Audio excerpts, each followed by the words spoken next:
Thank you to everyone that's joined us at today's drop-in. My name's Tyra. I'm part of the marketing team here at the School of Economics and Finance, and I'm here to facilitate the session. So today's session is a themed one. We're going to be focusing on our study abroad and industry opportunities within our undergraduate programs here at the School of Economics and Finance. So yeah, this is a themed session, but also we will have time towards the end if you do have any more general queries, and if you are here to actually maybe ask a question related to any of our postgraduate programs, for example. So yeah, we'll have time towards the end to answer more of your general queries, but as I mentioned, today's session is a focus on our year abroad and industry programs. So yeah, before we start the presentation, I'm going to pass it over to Ria to introduce herself, who's our student ambassador joining us here, and also Emanuela, who is our year abroad and industry program manager for the opportunities here. So yeah, I'll just pass it on to Ria. Hi guys, yeah, so I'm Ria. I'm a second year BSc Economics student at Queen Mary. I did a semester abroad recently at Bocconi University in Milan. So if you have any questions about that, then feel free to ask me. Thank you. And Emanuela? Hi everyone, thank you for joining today. My name is Emanuela and I'm the Industrial Experience and Study Abroad Manager at Queen Mary for the School of Economics and Finance.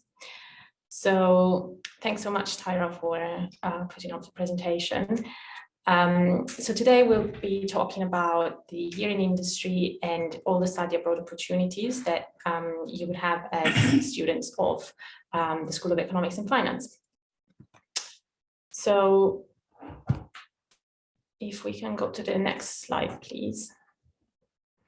Yeah, so this is the agenda. We'll leave the questions for the end. So any questions that you would like to ask me or ask Ria, just keep them for the end and we'll have plenty of time. Okay, so to start off, I just wanted to give you a bit of an idea of a timeline if you decide to enroll in a degree course with a year in industry or a year abroad, because either options would mean that you have to sort of add an extra year to your studies.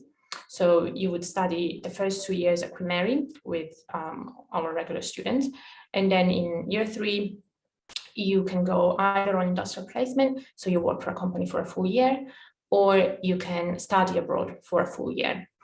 And then you come back and you do your final year of study again with us.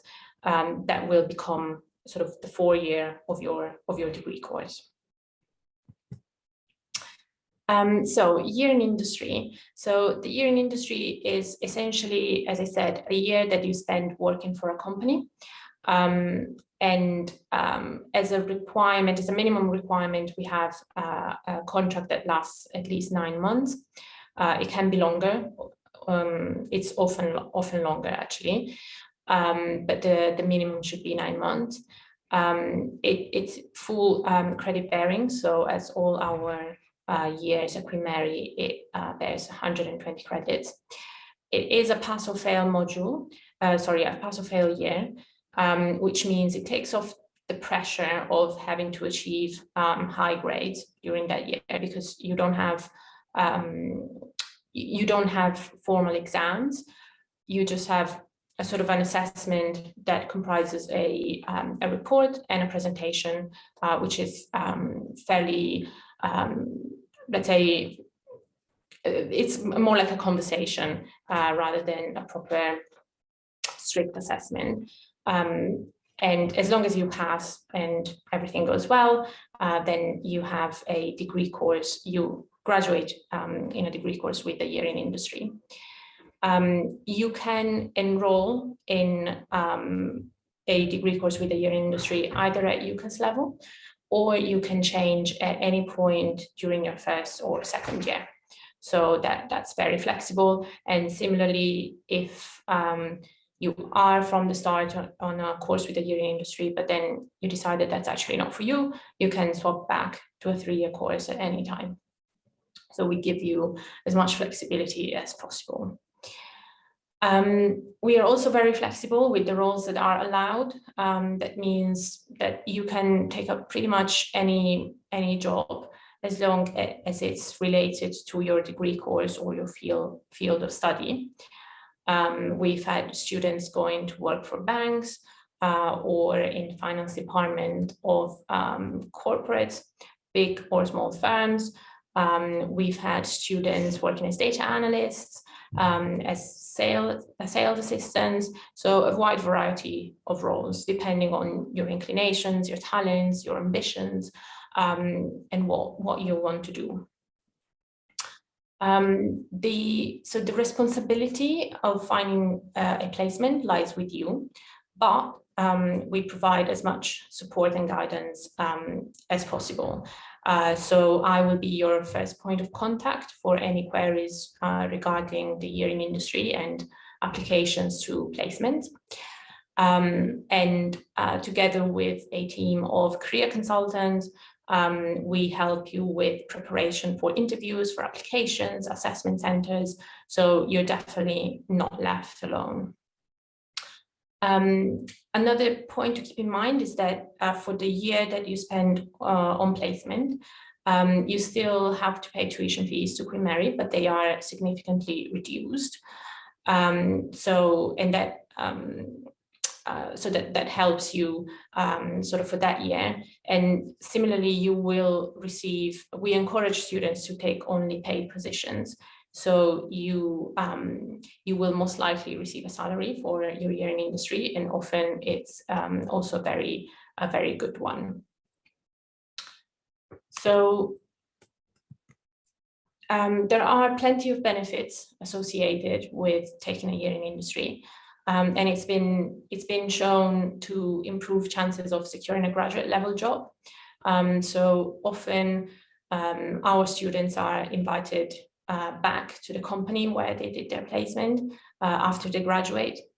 So that's a really good way of securing a job already in basically before you start your third year of study. That takes a lot of pressure off your shoulders. It also helps integrate academic theory with practice. So you have the chance to really put into practice what you've been studying in the two previous years. You gain lots of transferable skills and competencies, meaning that if you decide that you want to change industry, for example, after you graduate and you no longer want to work in a similar field that you did when you took your placement, you can absolutely do so because you will have gained a skill set that will be very, very valuable in today's job market. You get a first-hand experience of the job application process before you actually need to start applying for graduate jobs. So applications for placements and for graduate jobs are very similar. So having this chance of experiencing it earlier than, let's say, than your peers gives you a really good head start in this sector. Our students who go on a placement and come back, they all show an increased confidence, motivation, and professionalism. They are definitely way more motivated to get their studies done, and they, thanks to the skills that they've acquired, such as time management and prioritization, they also perform really, really well in their final year. You will develop a network made of a lot of different contacts that you will make during your placement. Some junior people, other industrial placement students, but also more senior colleagues across different departments of the company that you will work in. So it's a really good way to start meeting people and just having that network that can support your career in the future. Finally, you get an insight into the culture of the industry that you choose to work for. So that's really helpful to understand if you like it or not. And generally, it gives you a clear understanding of what career you might want to do. So lots of benefits associated with it, and definitely some some food for thought for you in the next few months, or even when you come here, in terms of what you want to achieve from your Queen Mary degree. Now, moving on to studying abroad. And as I said, if you have any questions about the Year in Industry program, please keep them for the end, and I will be very happy to answer all of them. In the slide, you can see some of the destinations that we offer to our students who decide to study abroad. This is just these are just some examples. There are actually way more, but as you can see, we have partners all over the world. There are several options to go abroad. So we'll talk about the year abroad first. The year abroad is a full year, a full academic year that you spend studying abroad at one of our partner institutions. Similarly to the year in industry, it's worth 120 credits, so it's the same as a standard QMUL year. It's assessed with pass or fail, so as long as you pass all the modules at the partner institution, the year is considered passed. In order to be able to go abroad for a full year, you must be enrolled on a degree course with the year abroad. And we highly, if you're interested, I highly encourage you to select a degree course with a year abroad on UCAS, because internal transfers will depend on our partners' capacity to take on students. We've seen a really big increase in the interest of our students for these kind of programs. So it might not be possible for you to switch degree course and add a year abroad once you're here. So again, if you're interested, just select it early on. Furthermore, because the year abroad consists of a year studying at a different university, and you will have to work hard, we also have a requirement of students achieving a minimum average grade of 60 and no fails. So that's not to scare you off, absolutely not, but it's just to say that if you're interested, please put effort in your studies right from the start, because your grades at QMUL in your first 2 years will be considered for the application process. A key element of the year abroad is that only 25% of the modules that you choose to study abroad need to be related to your degree course. Now, this sounds like a bit of a mouthful, but what it means is that let's say you have hobbies and passions that are different from economics and finance and maths, and that you wouldn't be able to explore during your regular studies at Queen Mary. You can do so if you go abroad for a full year. So if you decide to spend, let's say, 1 year at the University of California, you will have to take about 3 modules related to economics and finance or maths, depending on the path that you choose. And then all the others, so about 7 modules for the full year, can be from any field that you're interested in. Can be psychology, can be history, can be politics, or a new language, or more creative modules, even an introduction to acting, or whatever it may be. So really think about it, because it is a great opportunity to explore different areas.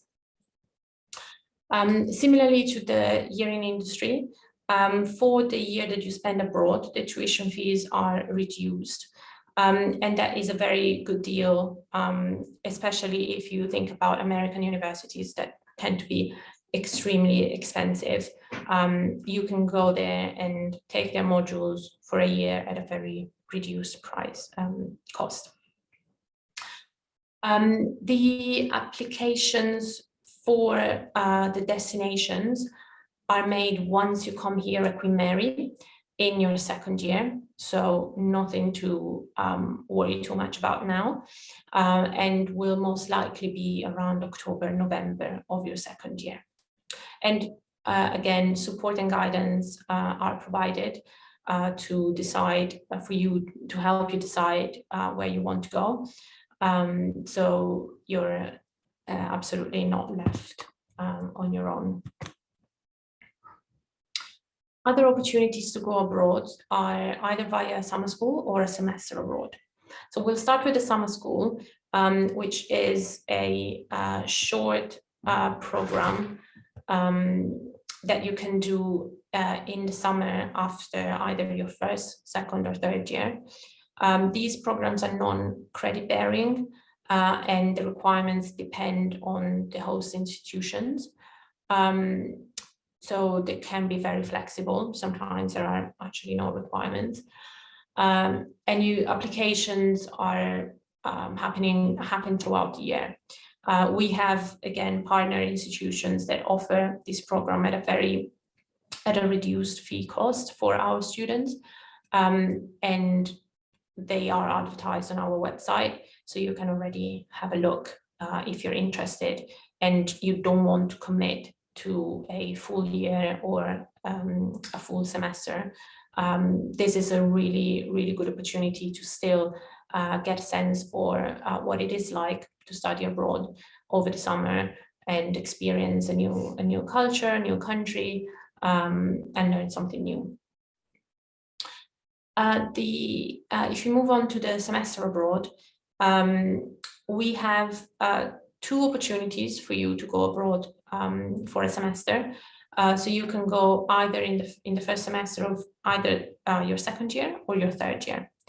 Destinations change between second and third year, but they are clearly communicated during the year and during the application process. The semester abroad replaces a normal semester at Queen Mary, which means that it's worth 60 credits, and the modules that you take abroad replace the modules that you take at Queen Mary. Now, this is a very important difference from the year abroad program that, as we said, allows you to study new modules, to take up new courses and interests, etc. With the semester abroad, this is not possible. You need to stick to sort of your field of study and take the modules that you would otherwise take if you stayed at Queen Mary. The requirements to go abroad for a semester are similar to the ones to go abroad for a full year. So again, a minimum average grade of 60 and no fails. The tuition fees for a semester abroad are just the regular tuition fees that you would pay to Queen Mary, because, as we said, it replaces a QMUL semester, so the tuition fees are the same. And the applications will most likely be around January, February of your first or second year, depending on where you want to go. I just want to highlight here, before we close, that if you want to go abroad in the first semester of your second year, you will apply during your first year, meaning that the grades that you get right from the start, so even for your midterms and for your coursework, will be considered. So keep that in mind when you start. Again, I don't want to scare you off, but it is good for you to know in advance that if you want to go abroad, it is a competitive process, and we have requirements. So just work hard from the start when you join us. So this is it really from me. Thank you so much for the presentation. Thank you. Ria, as you said at the beginning, you studied at Bocconi University for a semester very recently. And I think it would be very interesting for our students joining us today if you could tell us a little bit about your experience there. Definitely. So when I was picking where I wanted to go, I think I'll start off with why I picked Bocconi. So when I was deciding where I wanted to go, obviously there was a list of universities open to me and a list of countries like that were offered to me as well. But for me, it was very important to look at, I was looking at university rankings. That was quite a big thing for me. And so I saw that for economics specifically, Bocconi was a great institution to study at, as well as I thought that Italy would be a cool place to be as well. So that was why I chose Bocconi. And while I was there, I would definitely say the experience is not easy. I'd say because while you're there, you really want to balance your time. So, you have your studies as well, but you want to make time to explore the country, explore the culture, travel. So while I was there, although I was studying in Milan, I still took out time to go to Lake Como and spend some days there, or go to Florence, spend some time there with my friends as well that I'd made. And so I'd say while you're studying abroad, managing your time is a very big thing. I'd really be on it because you want to make the most of time there. My biggest thing was I don't want to leave Italy feeling like I regretted something, or feel like I regretted not making new friends or making the most of all my opportunities. So that was really big for me. And overall, I had a very great experience. I didn't know Italian at all, and I still don't know Italian. The most I can say is how to order coffee at a cafe. But so despite that, I think that made it a really unique experience for me, trying to get around the city, not knowing the language and not knowing anyone there. I think it really built my independence and really built like a lot of like a really big skill set for myself. I think I built a really great global mindset. And facing those challenges really benefited me. So I would definitely really recommend going abroad. What else can I talk about? Anything else? Yeah, so maybe can you tell us a little bit about how it was right at the beginning? Because it can be a bit of a daunting experience to go to another country where you don't know anyone, you don't know the language, you're leaving your friends behind. How did you overcome that?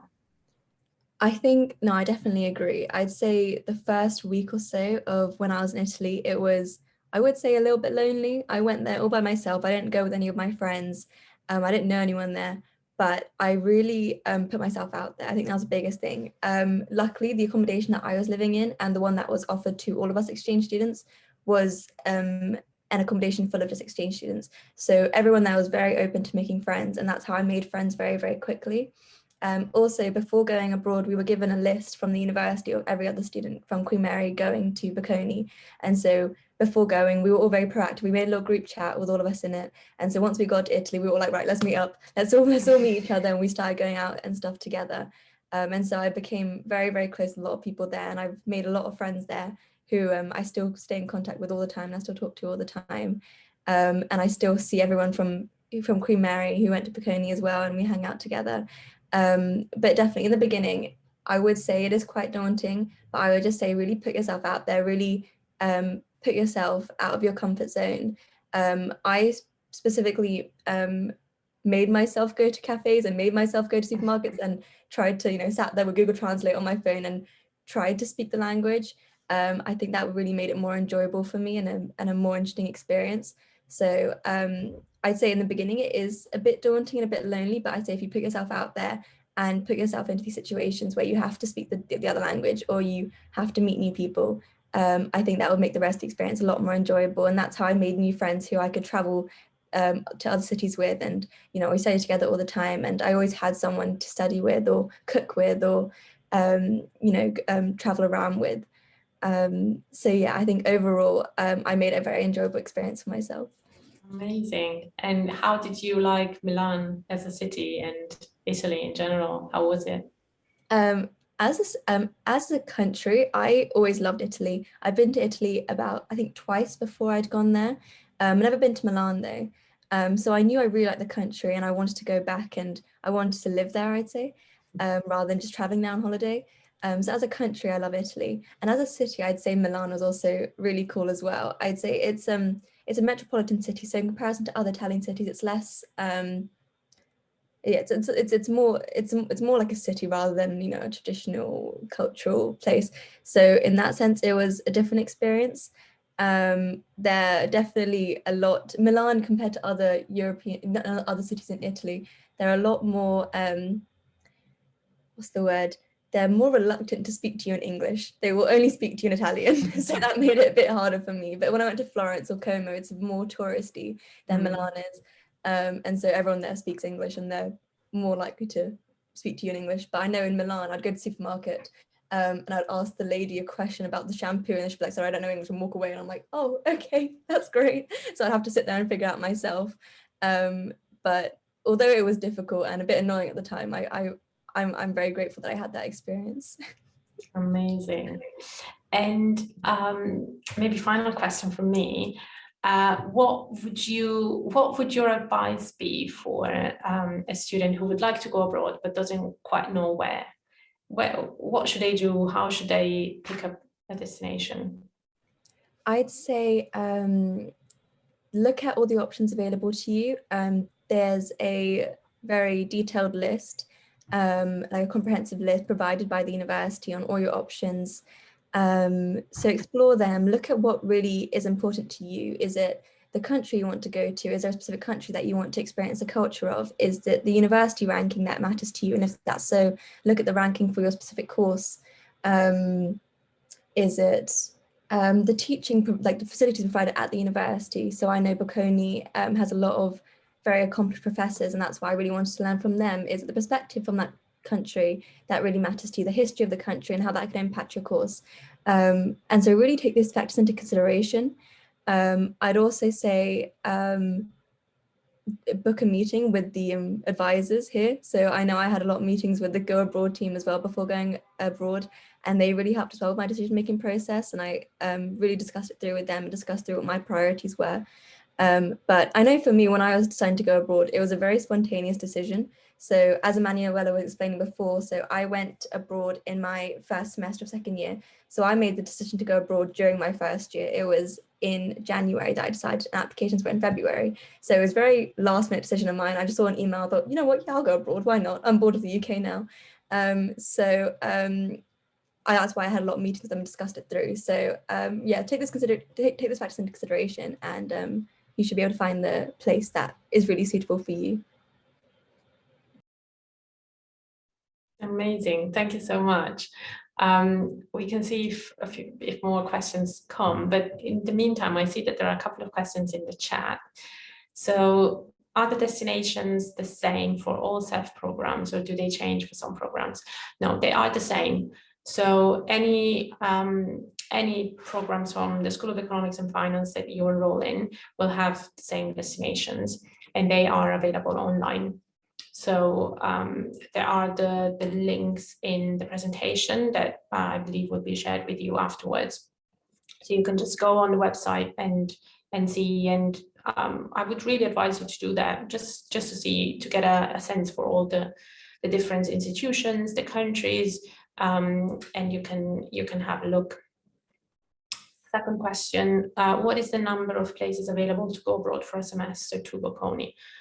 So Bocconi is a school level destination, which means that as a, so the School of Economics and Finance, we have a partnership with them, but I believe other schools at Queen Mary have one as well. I think business management have it as well. But we manage the places separately.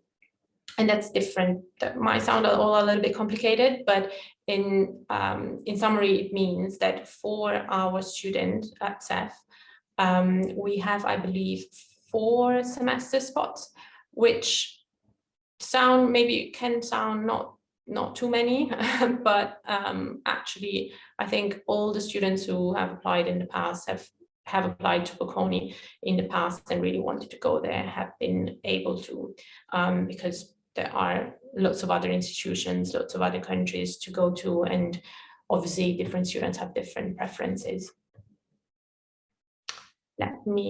Feel free to post any other questions you may have in the chat. Brilliant, thank you. So I'm going to ask a question to Ria. It's a common question we get from students at, open days and through our email. But when it comes to your study abroad application, how was the application process like? Was it difficult? Do you have tips for students? How was the whole process before studying abroad and the application stage like? Maybe both of you can answer this actually.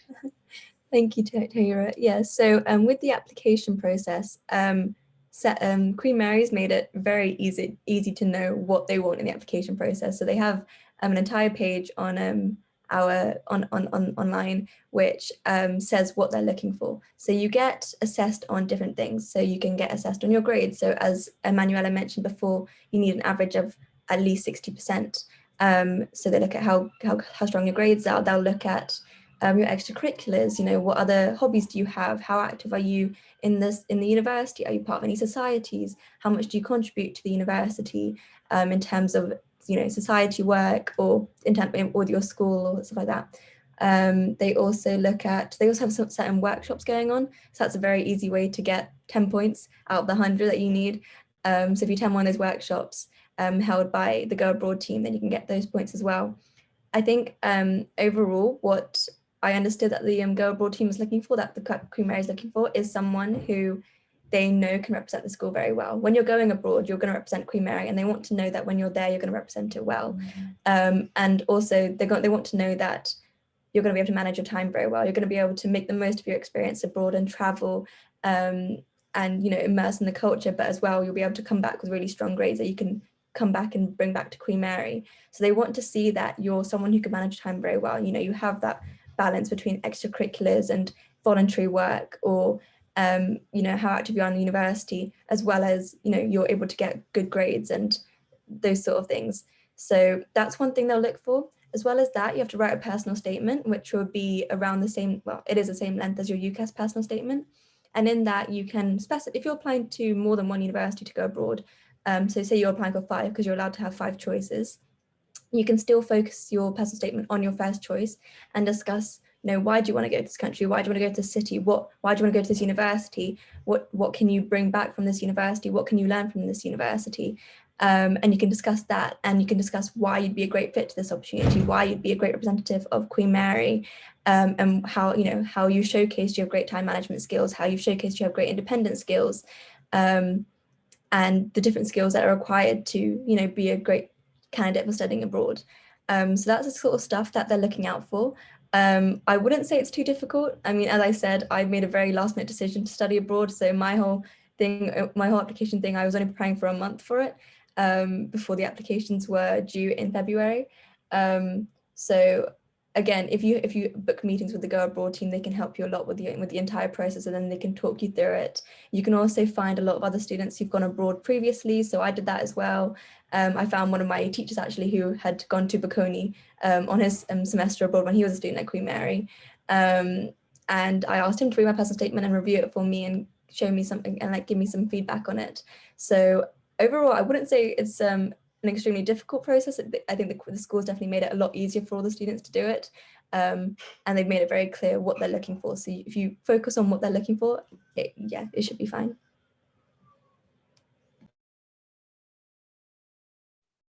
Great, thank you, Ria. And the next question is more to do with,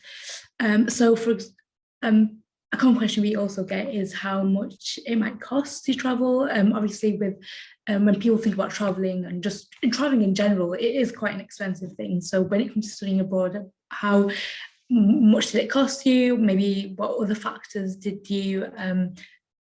what other factors should students consider when choosing a country to study abroad? If that makes sense.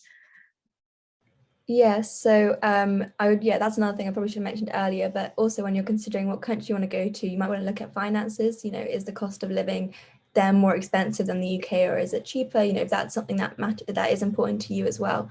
I'd say in terms of getting support on finances, there's a lot of that.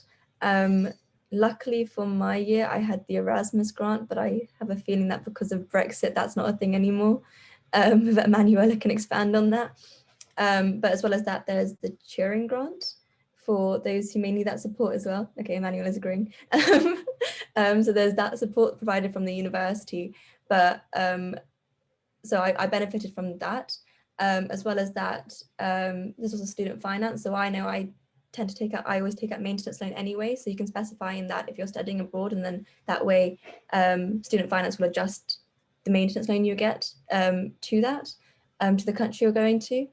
But as well as that, there are different scholarship opportunities available too. So I know Queen Mary sent us all emails about different scholarship opportunities that there are for those studying abroad. So before I went abroad, I wrote, I made an entry. I had to write a blog post basically about studying abroad and the different difficulties I faced whilst preparing to go abroad.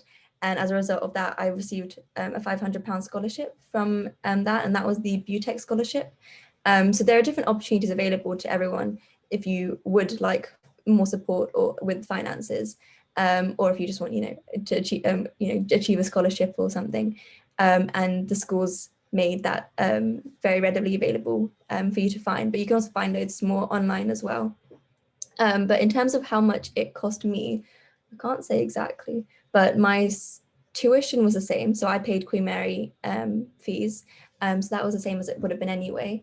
In terms of cost of living, I'd say Milan was very similar to London. I think maybe it was a little bit more expensive just because I traveled a lot, which I wouldn't be doing here. And I went out a lot more than I would be going out in London. But again, you can really balance your finances when you're abroad.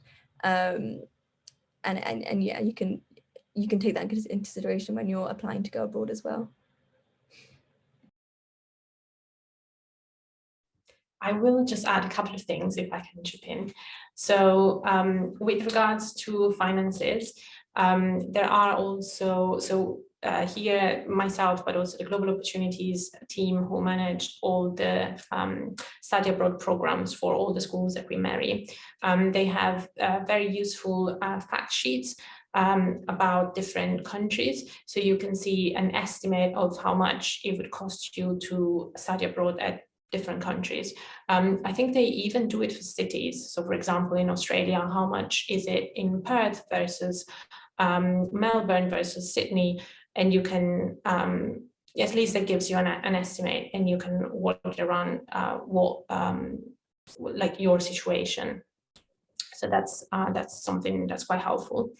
With regards to funding, so as Ria said, the UK is no longer part of the Erasmus Plus program. Some of you might know what that was, some of you might not. In short, it's a European program that funds mobility schemes across Europe. So it used to fund students from the UK going to Europe as well. However, this program has been replaced by another one called the Turing program, which supports mobilities across the globe. There are different priority groups, which I will not go into detail now, just because it gets really, really detailed. But even students who might not feel that confident in their finances, who might not feel like they can go abroad, there is specific support from the Turing scheme for them. So if you are in that situation and you're not sure if you can afford it or not, feel free to already reach out to me or the Global Opportunities team, and we can already have a chat and maybe give you some links to look at and some more things to reflect on to help you make that decision. Thank you. We'll probably end with one last question, and but it's an open question, so both of you can answer. So why do you recommend for students to study abroad? So what can they get out of it? Yeah, I could start that. Overall, I would just say it's a really cool experience. I think you can learn a lot from it in terms of, the things I mentioned earlier about your skill set, your independence, learning about a new culture. I think you can gain a lot of value from an experience like that. I know I personally, although I do already live out, right now I live away from home. I think living in a different country, away from your family, away from your friends, away from your whole support system is a very valuable experience. I think I learned a lot about not only the different culture, but also like a whole different perspective on my course.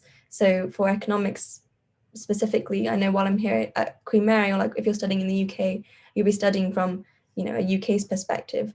If you're doing like monetary policy, for example, you're looking just at, you know, the Bank of England or the UK Treasury. But then when I was in Italy, UK wasn't even mentioned. It was all about Italy and about America and about the US Treasury. And it was just like, this is very different. You know, suddenly UK is not the focus anymore. So just for my course specifically, it was very valuable to see that other perspective. And also just culturally wise, I think I learned a lot about myself as well, seeing just people's mentality. You know, I was there in a country full of a whole bunch of other international students. So people from Poland or Mexico, you know, people from all over the world were there as well, who I became friends with. And I learned a lot from them as well, and a lot from their mentalities. And in the end, I actually ended up changing a lot of my future plans because I was, you know, so exposed to all these different mentalities. So, you know, I always had the plan of, I'm going to do my bachelor's, and then I'm going to do a grad scheme, then I'm going to do my master's. But now after talking to everyone else, I've realized they've all got this mentality of doing bachelor's, then master's, then going into the grad scheme, and they explain their mentality. And I was like, you know what, that's actually very interesting. That's not the mentality that people, like not everyone has in the UK. And it was just things like that. And I've really learned a lot about myself and what I value in life and what I want out of my future. So things like that, I think that's something I wouldn't have got if I hadn't gone abroad. That's beautiful, Ria. I'm really glad that it helped you in that sense. I definitely agree with what Ria just said, and I will say, just to add on it, going abroad really broadens your horizons in lots of different ways.